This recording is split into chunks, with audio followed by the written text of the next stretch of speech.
এই যে এখানে ডাবগুলো দেখে আমার বোন খালি বলছে ডাব খাবো ডাব খাবো। এই যে দেখুন কত সুন্দর সুন্দর ডাব ধরেছে, লম্বা লম্বা ডাব। এই ছিস না মানুষের ডাব বকবে, যেখানে আছে একটা খাবো। আরে ছিস না, মানুষ বকবে। ছিস না মা বকবে।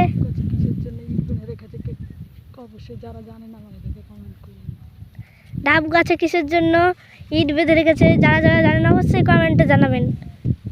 আসসালামু আলাইকুম। চলেন সামনে কিছু দৃশ্য দেখাই।